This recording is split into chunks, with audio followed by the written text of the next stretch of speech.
እህቴ ላንቺ ነው ምክሩ። ጀነት መግባት ትፈልጊያለሽ? እንግዲያውስ የጀነት በር የሆነሽን መንገድ መካሪ ከሆኑት ሁሉ መካሪ የሆኑት ረሱላችን ሰለላሁ ዐለይሂ ወሰለም ያስተማሩትን መልእክት በጥሞና አዳምጪኝ፣ ጆሮሽን አውሽኝ ኢንሻአላህ። ምን ይላሉ ረሱሉ ሰለላሁ ዐለይሂ ወሰለም በተከበረው ሐዲሳቸው ላይ አልመርአቱ ሴት ልጅ ኢዛ ሶለት ኸምሰሃ አምስት አውቃቷም ጠንቅቃ የሰገደች ከሆነ ወሷመት ሸህረሃ እንደዚሁም ደግሞ ረመዳኗን የጾመች ከሆነ ወአጣዐት ዘውጀሃ ባለቤቷን የታዘዘች ከሆነ ተድኹሉል ጀና ጀነትን ትገባለች ምን አይ አብዋብን ሻአት። እንግዲህ እነዚህ መሰረታዊ የጀነት መግቢያዎችሽ በሮች ናቸው ማለት ነው። ሶላት መስገድ፣ ጾም መጾም፣ አላህ ግዴታ ያደረገውን ነገር መወጣት፣ እነዚህ የጀነት የሚያበቁሽ ናቸው። ሌላስ ዋናው ደግሞ ካጠገብሽ ያለው ባለቤትሽን በክብር በአክብሮት እንደዚሁም በመታዘዝ ያኒ ለሱ ታዛዥ ከሆንሽ ጀነት ትገቢያለሽ። ፋሲቃት የሆኑ ሴቶች እንዳይሸውዱሽ፣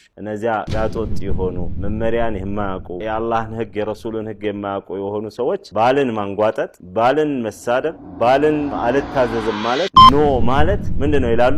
በቃ መብት ነው አዋቂነት ነው ምናምን ነው እያሉ የሚሉትን እንዳንሰማ እህቶቻችን። ምክንያቱም ሁላችሁም እህቶች ጀነት መግባት ትፈልጋላችሁና ባልን ማክበር ነው። በዚህ ላይ ደግሞ ወንድም ደግሞ ባል ደግሞ እንደው መብት አለኝ ብለህ እንደ ዕቃ የትዳር አጋርህን እንዳታያት በጥሩ ልታከብራት ይገባል እላለሁ። ወሰለላሁ ወሰለም ዐላ ነቢይና ሙሐመድ ወዐላ አሊሂ ወሰህቢሂ አጅማዒን።